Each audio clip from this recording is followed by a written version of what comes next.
탈북자들은 이제 주로 이제 북한을 탈출해서 중국에 왔다가 중국에서 이제 그 베트남하고 캄보디아를 거쳐서 태국의 난민 수용소로 가게 됩니다. 주로 이제 그 나오는 루트가 여러 가지가 있는데, 근데 태국 난민 수용소에서 이제 탈북자들에게 너 어디 갈래? 그 도착지를 어디로 선정할래? 하면 제일 먼저 그 얘기하는 데가 미국 가겠다 그래요. 그러니까 거의 한 90%는 나 미국 가겠다 그래요. 근데 왜 미국에 안 가고 한국에 가냐?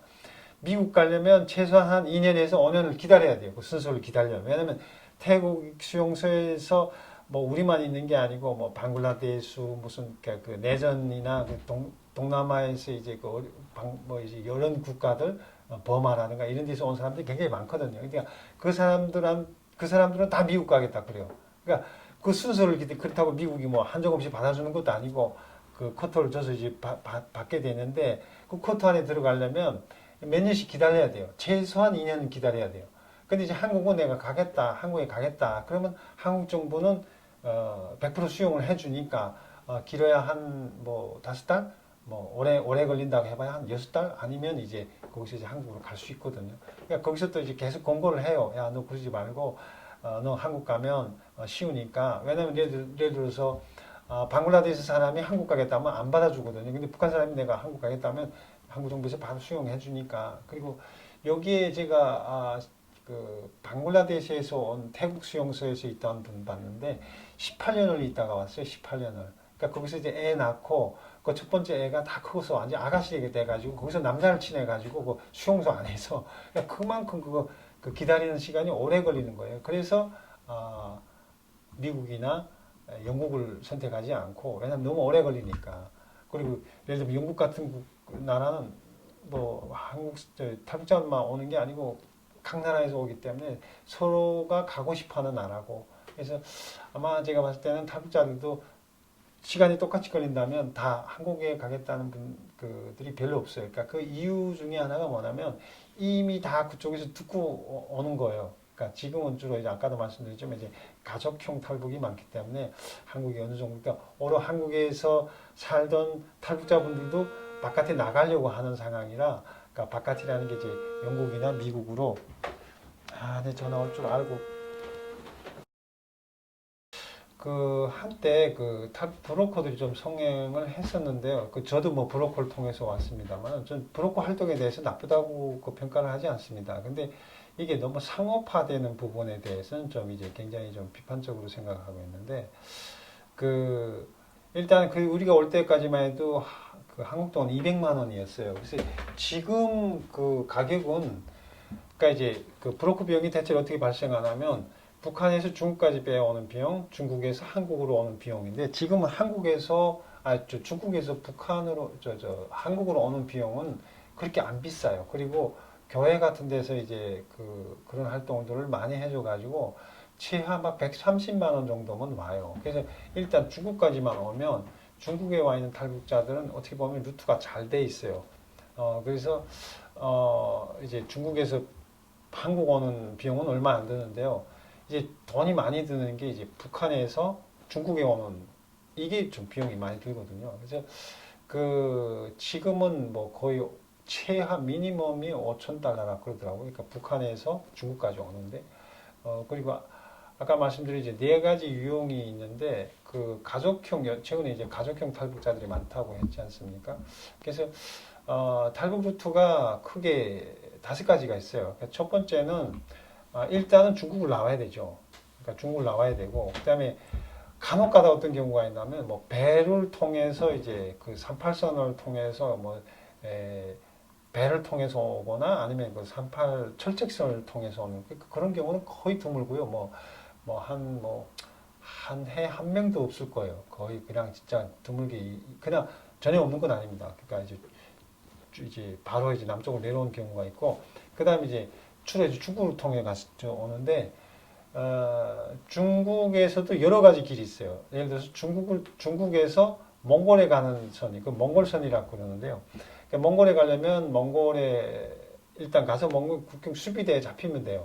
그러니까 나 북한에서 왔습니다 하면 이제 다 이제 안내를 해서 한국 대사관까지 안내를 해줍니다. 그게 이제 몽골 루트고요. 근데 이제 몽골 루트로 가려면 그 중국하고 몽골의 국경선에 굉장히 이제 그 경비가 삼엄한데 거기서 여러 번 이제 그 체포되는 사건들이 있었죠. 그래서 많이 거기서도 체포가 됩니다. 그래서 거기가 그렇게 그렇지만 이제 일단 거기 몽골 쪽에 넘어가서도 군인들을 만나지 못하면 그 사막지대이기 때문에 그 크로스 같은 영화에서 보시면 이제 거기서 이제 사망하는 경우도 있고 물이나 이렇게 전혀 없으면 사망할 수도 있고 사망된 분들이 꽤 많을 거예요.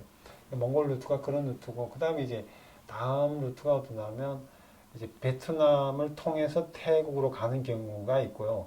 그 다음에 최근에는 어디를 많이 내려오냐면 중국하고 라오스 국경을 넘어서 라오스를 통해서 태국에 가는 경우가 있고, 그 다음에 또 미얀마, 버마죠. 버마를 통해서, 그러니까 최종 종착지는 태국을 가는 겁니다. 근데 태국을 가는 길이 이제 베트남, 캄보디아 이런 식으로 가는데, 제가 왔던 그 루트는 베트남에 오게 되면 베트남에서 이제 한인회 같은 데서 이제 다 이제 그 지원을 해줍니다. 그래서 뭐 가면 이제 호텔 같은데 이제 그 여러 명이 이제 같이 있다가 이렇게 오는데 그 베트남 루트가 제가 봤을 땐 제일 많아요.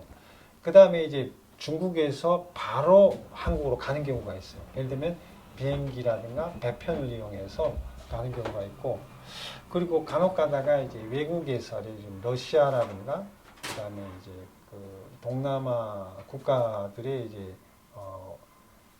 노동을 나왔다든가 뭐 쿠웨이트에서 오신 분들도 있고요.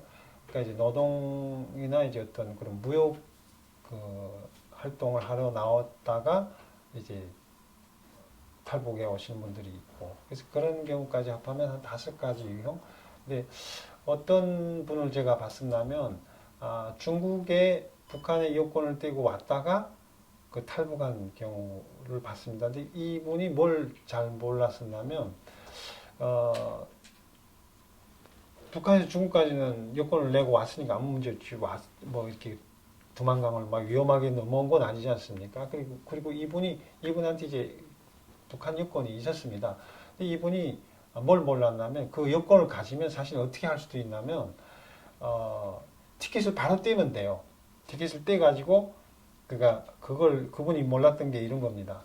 그 공항을 나갈 때는 예를 들어 베이징 공항을 나갈 때 어디 가냐 하면 북한 간다고 얘기하면 됩니다. 좀 미타하면 북한 비행기표를 하나 떼는 거예요. 북한 비행기표를 떼고 그 다음에 내가 이제 한국 비행기표를 떼면 됩니다. 근데 이제 문제가 뭐냐면 공항을 넘어갈 때는 티켓을 검매를 안 해요. 티켓을 보자마를 안 해요. 그 사람이 여권이 맞는지만 보는 거예요. 그리고 다 어느 나라든지 나가겠다는 사람, 그러니까 자기 나라에서 나가는 사람들, 들어오는 사람들은 이제 경계를 하고 비자가 있냐 이렇게 보는데, 물론 그분도 비자가 있으니까 중국에 들어왔을 거 아닙니까? 그러면 들어왔다가 이제 나가는 경우는 별로 이렇게 터치를 안 해요. 그냥 나가라고 출국도장 찍어주거든요. 그러면 이제 비행기표를 한국 비행기 타고 들어가면 비행기표도 그 공항 그 비행기표 탈 때도 뭐 비자를 검열하지 않습니다. 비자는 어디서 보냐면 들어올 때 그 보거든요. 근데 들어올 때는 사실은 일단 한국까지만 도착하면 난 탈북자입니다 하면 그냥 다뭐 상관없거든요. 근데 이분이 그걸 몰랐던 거예요. 그래가지고 그 여건이 있으면서도 불구하고 베트남을 고생하면서 캄보자를 해서 굉장히 고생스럽거든. 위험하고. 일단은 지금 가족형 탈북자들이 많기 때문에 한국에서 탈북자들이 어떤 처우, 그다음에 한국 내에 있는 탈북자들의 삶에 대해서 어느 정도 이제 다 듣고 가거든요. 그래서 일단은 제일 많이 선호하는 미국 같은 경우는 미국이 세계 초강대국이다. 그래서 자기가 어떤 미국 시민을 얻었을 때 가질 수 있는 그것이 좀 많을 것 같다라는 좀 막연한 기대가 좀 있는 것 같고요. 그리고 한국은 아직까지 북한 사람들이 봤을 때는 그렇게 물질적으로 풍요하다 여기까지는 동감을 하는데 우리가 가서 살만한 나라다 이런 부분에 대해서는 좀 이렇게 부정적으로 생각하는 부분이 많고, 또 두 번째 이유는 아무래도 지금까지 그러니까 적대적인 관계를 지금 지속해 오기 때문에 미국에 가 있는 것보다 한국에 가 있는 게 굉장히 좀 그 불안한 가족들이나 자기 어떤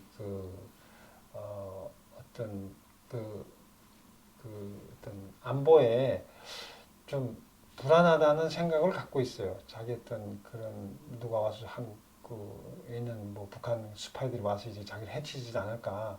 그러니까 자기 안전에도 굉장히 좀 그 한국을 기피하는 안전의 이렇게 불확실성 때문에 좀 한국을 기피하는 그런 성향도 있고요. 그래서 거의 뭐 똑같은 조건이라면 아마 한국 간 사람들이 별로 없을 거예요. 제가 봤을 때는 한 5%, 한 10%? 뭐 실제 태국에서 오신 분들 보면 미국 가라면 미국 갔지. 그리고 또 실제 그 한국에 계시다가 또 미국에 가시는 경우도 많고. 그건 저는 충분히 이해되고 아마 한국 분들은 좀 이해하기 어려울 거예요. 저 사람들은 그럼 우리나라 오려고 했던 게 아니었구나. 이렇게 좀 서운한 감정을 가질 수도 있는데요. 그러니까 그래서 그 사람들이 한국 갔다가 이제 미국 가는 건 어찌 보면 한국의 경유지 같은 역할을 해주는 격이 되고 마는데요. 뭐 그런 것조차도 저는 좀 뭐 한국 국민들 입장에서는 서운할지 몰라도 북한 사람들 입장에서는 그것이 초기의 목적이 한국에 정착하는 것이 초기의 목적이 아니었기 때문에 그럴 수도 있겠구나 이렇게 좀 바라봤으면 좋겠다는 생각을 합니다.